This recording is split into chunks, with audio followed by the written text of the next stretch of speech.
Good evening, everybody, and welcome to our third and final episode of Fisher Avalanche Safety Tips. My name is Mike Hattrup.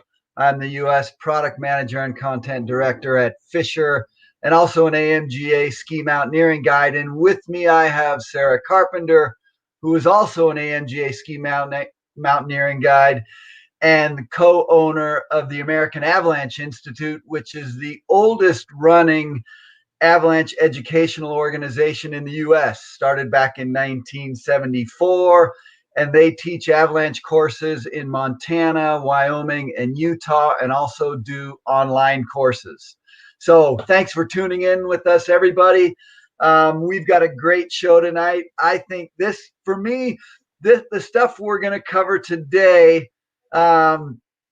which is all the stuff you need to know outside of the avalanche hazard problem. So this is what made uphill travel entertaining for me and not just something to endure. So we're going to talk about tour planning, track setting, navigation, and then also some of the preparedness that you need to have while you're out there. So Sarah, to start with, did you have a similar take? I mean, when I went through the guide courses, prior to going through the guide courses, I learned everything about backcountry from one of my friends that knew more than me, and they learned from somebody that knew more than them. But how much the person at the top of this chain knew, I don't know. So I think some of the things that people do, I guess I'm trying to say this politely because some of these things are my pet peeves. So, but anyways, we're going to point you in the direction so that you can be confident in these and hopefully really enjoy the uphill portion of travel. So, Sarah, what was your feeling when you went through the guide courses? Was this a big revelation, or did you really know a lot of this stuff beforehand? I feel like I spent more time studying the snow and learning about the science behind snow and avalanches. And training for the guide program and going through the guide program was where I more started focusing on like the art of track setting, or of having a better understanding of tour planning outside of like, well, where do I want to avoid and where do I want to go? So having a better concept of how long is something going to take me? What do I think about pacing? All of that. So I feel like the guide program really helped me with that. Yeah. Yeah. So let's jump into it. Let's jump in. Let's start with tour planning because that starts.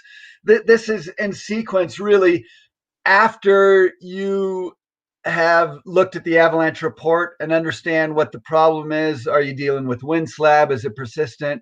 Where's the problem? What aspect is it on? What elevation? Those are all the things you learn from the Avi report. And from there, you can start your tour plan.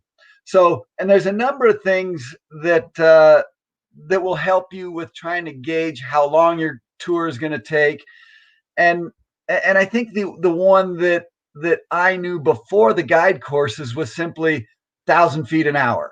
So if you were going to climb 1,000 feet, it would take about an hour, which is fairly accurate provided it's the right pitch.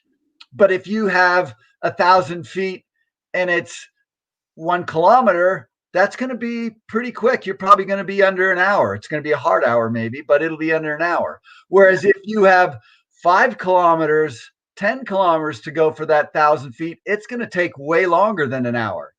Yeah. So one of the things that I loved about the guide courses was a formula that a Swiss guide invented long ago, and his name was Munter. And if you've heard of the Munter hitch, then you know of this guy. This tour planning process he put together is not as well known, but super effective because now you can use this formula and you can go anywhere in the world and plan out your tour on the map and have a really good idea of how long it'll take. Yeah. So, Sarah, tell us a little bit about Munter's formula and how it works. Oh, I honestly think that you might have this better memorized, so I might flip the script on you. Okay. Yeah. So But I think it's a great tool. Yeah. Why don't yeah, you so explain first?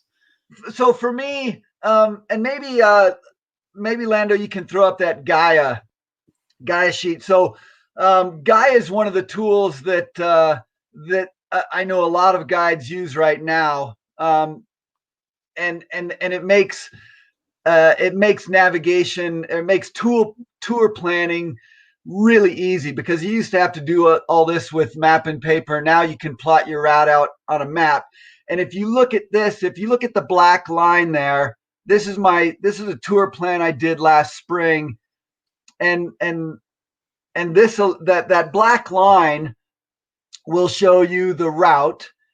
And one of the cool things about this feature actually is if you're on a trail and you draw your cursor along that trail, it'll just lock into that trail and it'll follow the contours of the trail. And you can see the first part of this route was all on a trail, and then you have straight lines after that. And that's the different legs of the tour. So if you look at the tour, if you look at this table on the left, you will see that this was just over 1,500 meters, and you'll see why I'm working in meters and kilometers here instead of feet, because of course Munter was Swiss and that's what he worked with, and that's what makes this really simple. So how this works is you get 1 point for every 100 meters of elevation gain.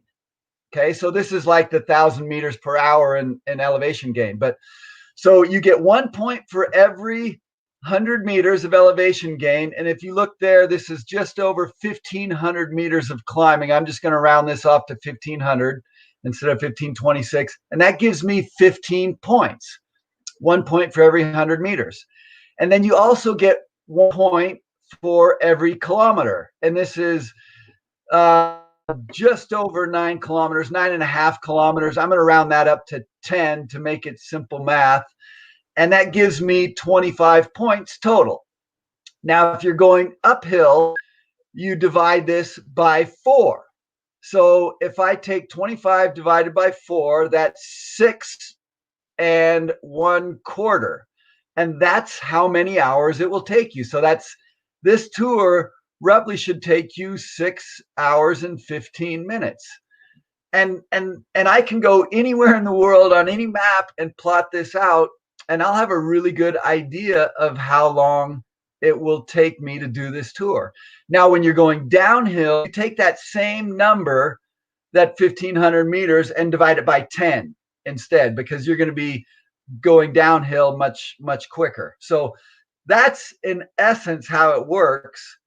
And I think Gaia makes this super simple. I know you use Gaia quite a bit also, Sarah, right? I do, and I love these readouts. I agree. I think it makes it really simple in terms of figuring out your distance, figuring out the elevation gained. There's also some printouts that show you how much time you're spending in what slope angle terrain. And so you get a sense of, oh, halfway through my tour, that's where I'm really entering avalanche terrain. And I like that readout as well. And I think that's a good point. That's something we should plan. Sorry, Sarah, say that again. I mean, I think using this Munter method is a great way to plan. And one of the things that I try and do is do this and then write down my estimates before I go touring from this.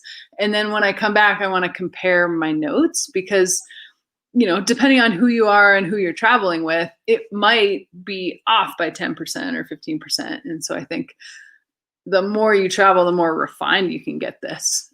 But this is such a great place to start to get a sense of, is this a before work run, or is this like an all day affair? That's a really good point, because you may be a little bit faster than this, you may be a little bit slower than this, just on average, and certainly the conditions will change that as well. For this tour, go back to that, please, Lando, that shot. For this tour, another thing that's worthwhile pointing out is that as you see a lot of different shading on there, yellow and red, and a few dark, very dark purple. That's all slope angle shading. So for this tour, you can see that most of the time we're not in avalanche terrain. We're traveling under some, which we need to be aware of. But it wasn't really to the last, I think it's 1,800 feet of this peak where it gets fairly steep. And this was a springtime tour, and because it was corn and it was sunny, it was really fast travel. Now this same tour, and we were faster than the time. I think we were just over 5 hours. But if you were breaking trail and foot of new snow, it's going to take you a lot longer. So that's a really good point, Sarah. That it's helpful to write down what your estimate is and then compare that to your actual time. And I think the other thing you need to remember is all your transitions and breaks, you need to add that time on top. Yeah. Yeah, that's a good reminder, because sometimes people look at this and they're like, okay, it's going to take me 6 hours, but then you take a 45-minute break. Yeah. So, wow. Sit on top waiting for it to corn up. Yeah.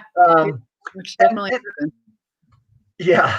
And by the way, everybody, if you have questions, please type them in and we'll answer all the questions at the end. You can use either YouTube chat or Facebook comments. And we're also giving away an Avalanche or a Fisher Transall ski touring pack at the end of this. So enter your email in there in either of those, either YouTube chat or Facebook comments, to win that pack. And we'll announce that at the end of this. So, Sarah, what else do you do for route planning? Well, I mean, I think this is a great example with using that slope shading. And that's a tool that I really like, because when I think about my tour, well, first I want to figure out, we look at the avalanche report and figure out where we want to close or what's off limits. And then planning your route and figuring out how long is it going to take me is great. And it also, if you're using the slope shading, you begin to get a sense of where are my decision points?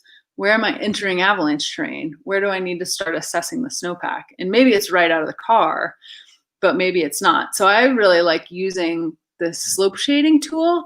I will say I use it as a starting point. I use it as a hypothesis, because this slope shading is plus or minus 4 or 5 degrees. So it's a great place to figure out where you think you might want to start assessing snowpack. And then out in the field, don't just follow your tour plan blindly. Make sure you're measuring slope angles and actually looking at the terrain.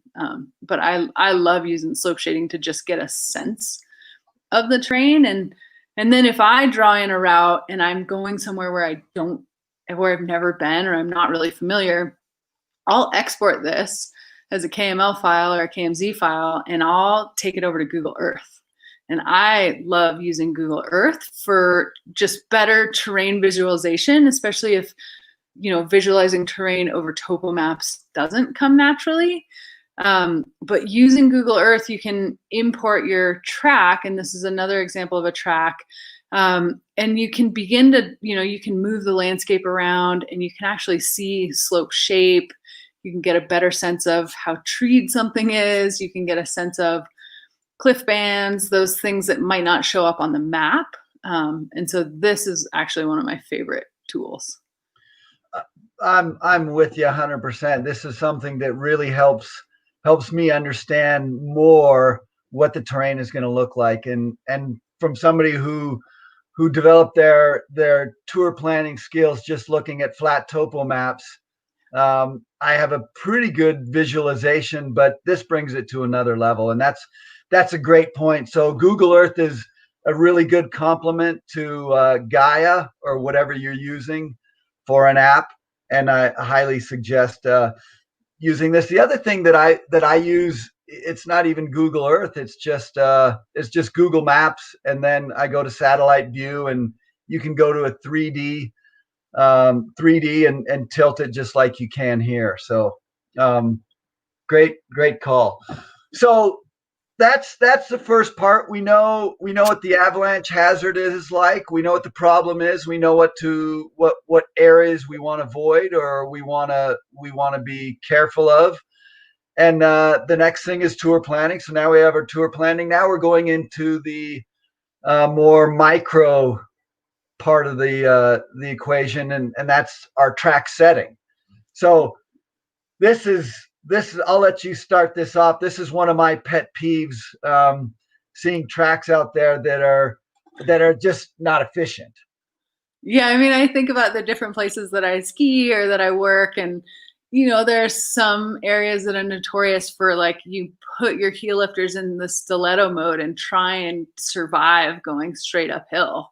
And I think track setting is a total art. And we talked about this as well. Um, it's really not energy efficient to be following something and totally struggling and gripping for your life and barely hanging on and sliding back all the time. And so, when I think about setting a track, I think about a few things. One, I actually think about trying to make it repeatable for folks who are coming behind me. Now, some people might not want to think about that, but I think about that a lot. And so, one thing I never do is break trail in my stiletto heel lifter or the second heel lifter. And I often don't break trail in my business casual heel lifter or that first heel lifter, just because you tend to go really steep when you're breaking trail already. And so, like, nice mellow track, I think, correct me if I'm wrong, I think someone threw out like the most efficient angle is like 11 or 12 or 15%. I can't remember exactly. I feel like on my exam, sometimes people would take out a slope meter and Yeah, I think that number's somewhere in the mid-teens. yeah. Um, and you're right. That's I personally use my heel lifts rarely, maybe 10% of the time, and I think in most terrain you can set a track. It doesn't matter how steep the slope is. You don't need to go straight up the slope. You can go across it, and and and unless it's a narrow ridge where unless you have heel lifts up and are going a little steeper, you're going to do 1,000 kick turns up it. Then I'll keep my heel lifts up. In that situation, I put them up because maybe you can walk around the corners and reduce the number of kick turns you're going to do. Yeah. But I think a couple things that I try and keep in mind in track setting and is like you said, one is efficiency. Um, sometimes the pitch gets steeper, sometimes it's mellower, and if you're going back and forth and changing your heel lifts depending on the slope angle, then you're going to spend a lot of time just fiddling with things that you don't need to. Whereas if you keep a consistent angle, regardless of what that is, whether you have your heel lifts up or not, if you keep that angle consistent, then you're not spending a lot of time lifting and lowering your heel lifts. But so other than efficiency, the number one think number one thing that I think is most important is safety. Your track needs to be in a safe spot, even if there's a real efficient route over here, but it's got a bunch of steep slopes above it, maybe, and you're not too sure about those. Safety trumps everything else, and Um, then efficiency. yeah. Yeah. Yeah. So it's, again, paying attention to what slope angle you're on, what slope angle is above you. If you're skiing, cracking or collapsing, adjusting your route, for sure. Like the last thing you want to do is get avalanche walking uphill trying to go ski something. Right. Yeah. Yeah. I think safety. And then I think that efficiency piece of, like you were saying, just staying in whatever mode you're in. And, it's more efficient to walk around corners than to kick turn. So you'll notice guide tracks often have much more curved corners if it's possible. Yeah. And I also think about where I might want to ski downhill and try and keep my track out of the best descent line. So you're not skiing right over the skin track as well. Right. Great point. Um, so after so the next step in this sequence is navigation. You need to know where you're going. Maybe you don't have good light, maybe you're in the trees, maybe it's sunny but you're in the trees, so you don't really know, you don't have a good visual of what else is around you. Maybe you have fog, maybe it's snowing, maybe it's dark. So navigation, and this was one of the things, like tour planning, that used to be a lot more difficult. You needed a map, you need a compass, you need to be able to read those, you need an altimeter. Now you just have your cell phone, right? Most people use a cell phone for guiding or navigating. And I remember the first time a handful of years ago, I went out with some of the young guides here in Sun Valley, and we were trying to figure out where we're going to go. And I pulled out a map, and they all gathered around to see it, like, whoa, look at that. And I went, wow, okay. And even though I now use my phone with Gaia for navigation, I still bring a map and compass. And maybe I'm just old school there. I don't know what you're seeing people use, Sarah, if they're still bringing that stuff around as a backup or what. I'd say, depends on the length of the tour and maybe the age of the tourer, and just their ability to read stuff. I think the advantage that we didn't have when we were learning to read maps is when you pull up your phone and you push exactly, tell me where my location is, this little blue dot shows up and you're like, okay, I guess I'm there. All right.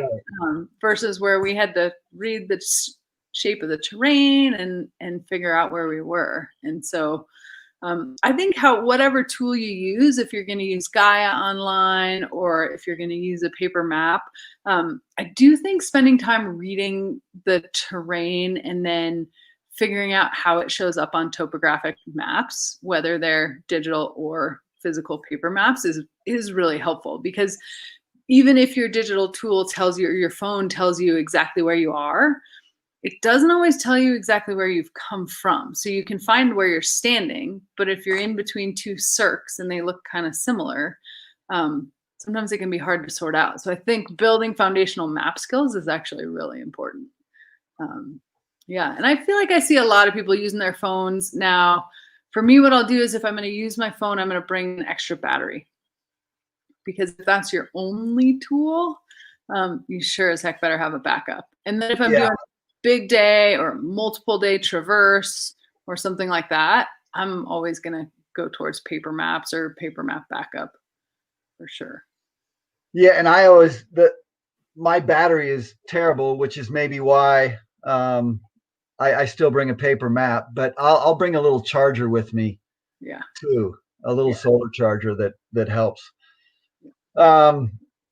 Okay, awesome. And again, people, if anyone has any questions on anything, make sure you type them in and we'll answer those at the end.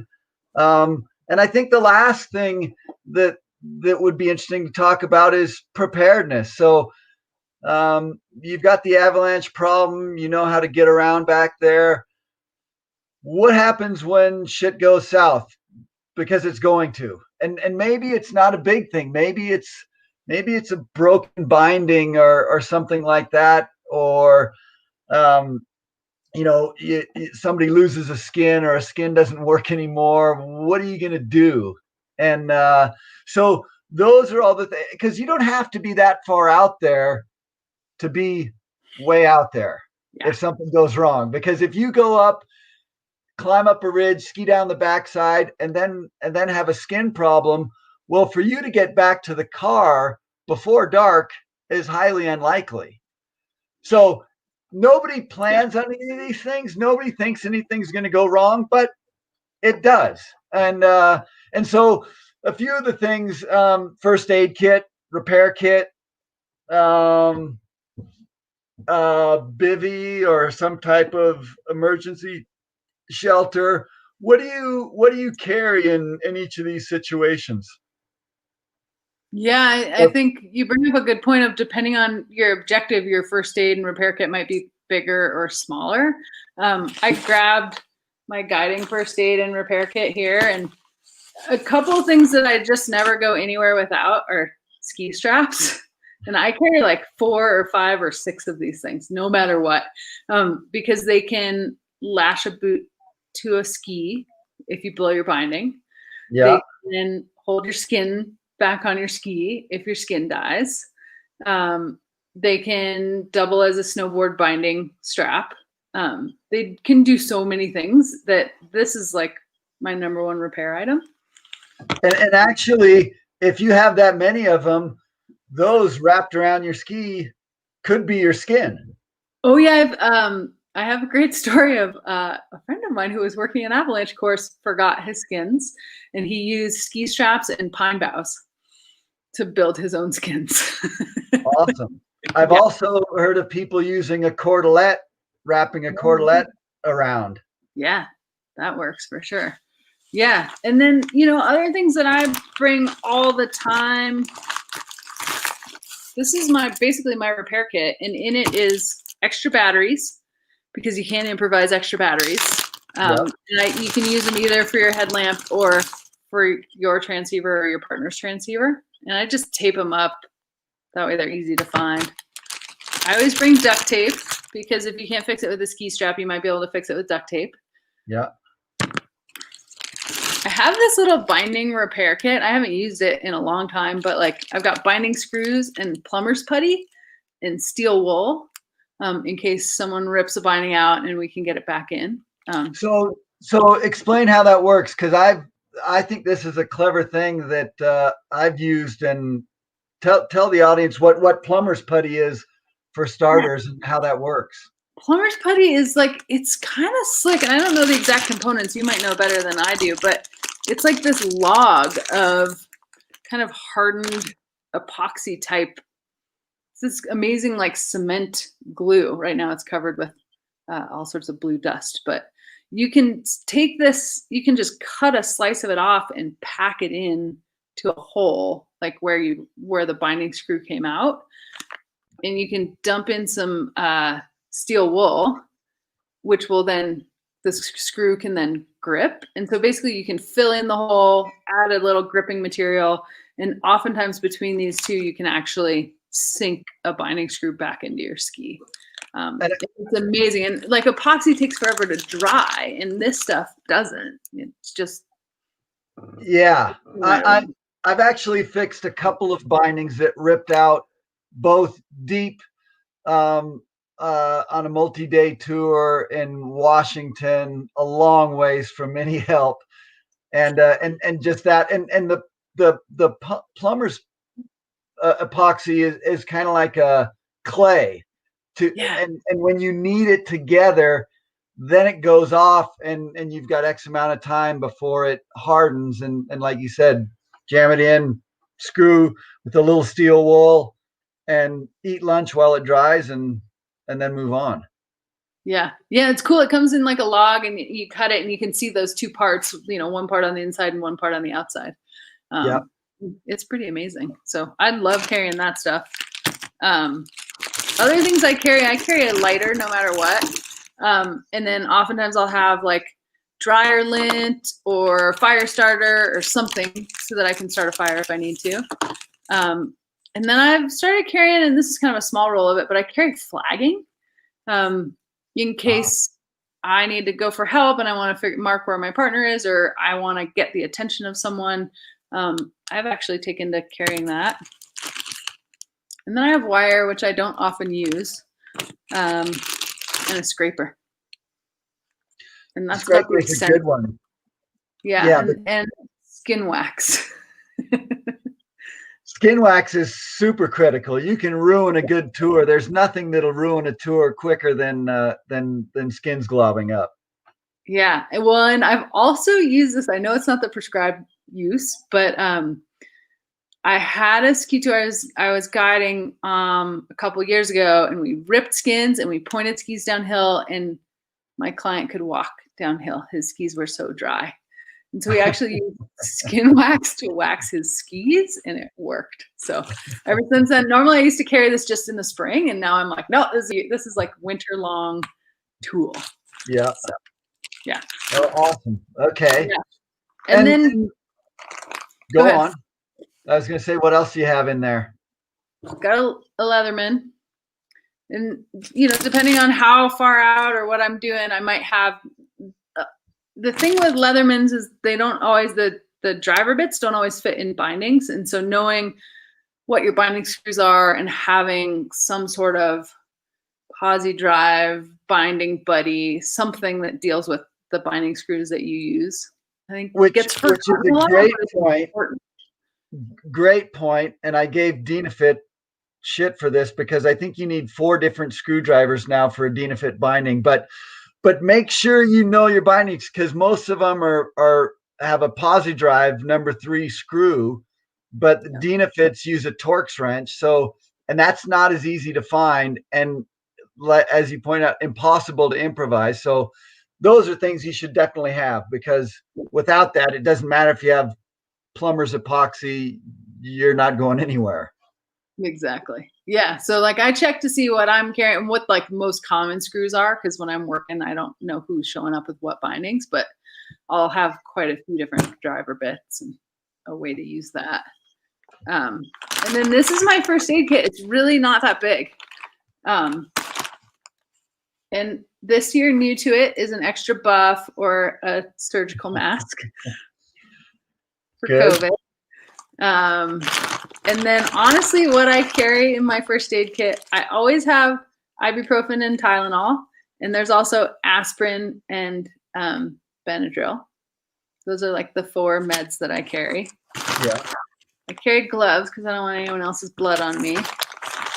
I carry these awesome little tiny trauma shears because I don't like the giant ones, but these things can cut through anything. And so I like carrying those things. Some people don't.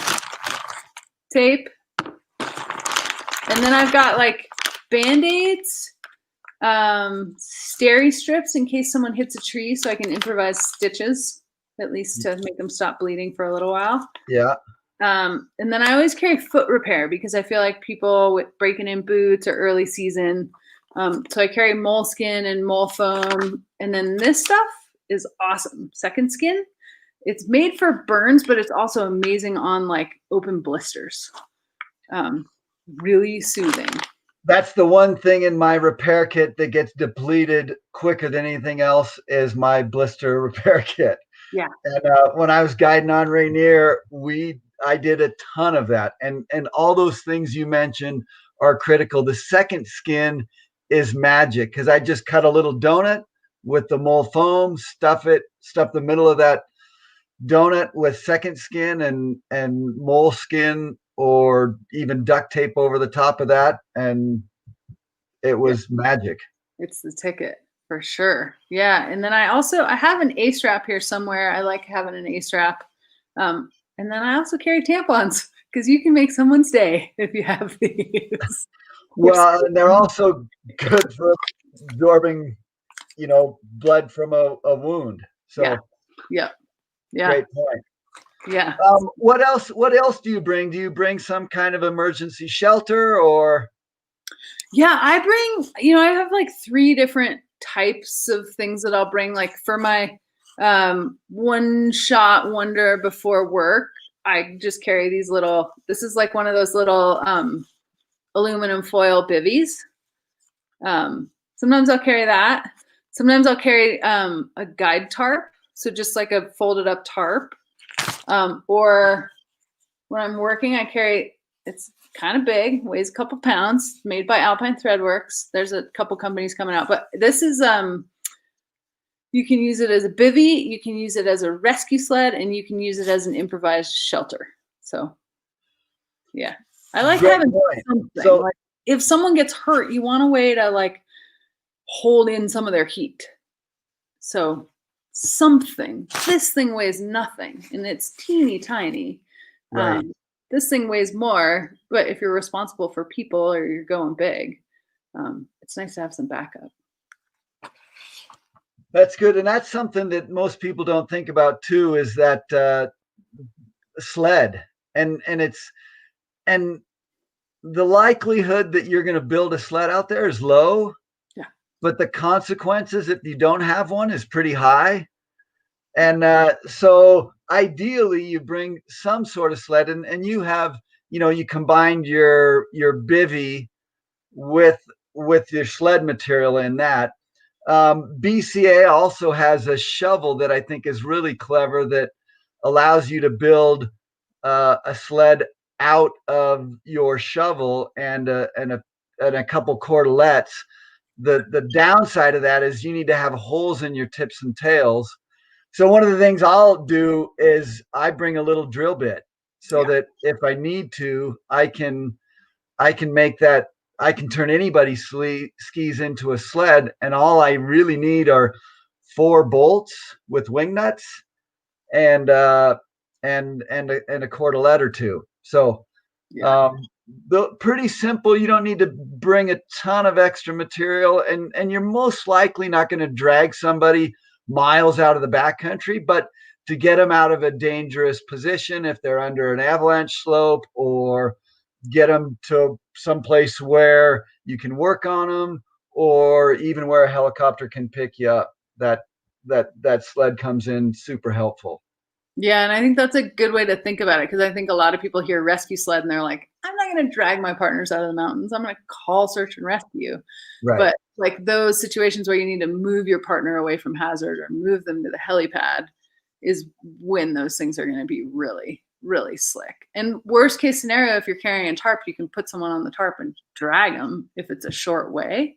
You're going to trap the tarp potentially, but some way to move people is really helpful. Good point. I think that we're running out of time here, so I want to see, are there any questions that we have? Lando, how do we know that? Oh, we got some good ideas. Old CDs are great reflective devices. Bike tire tubes are good fire starter. It's true. I've got a partner that cuts up bike tubes. Oh, really? I didn't know that. Yeah. Good like one. Your old tubes that have 8 holes that you're tired of patching. You can cut them. Yeah, I like that. Okay. Yeah. Bring snacks. That's very true. You got to bring snacks.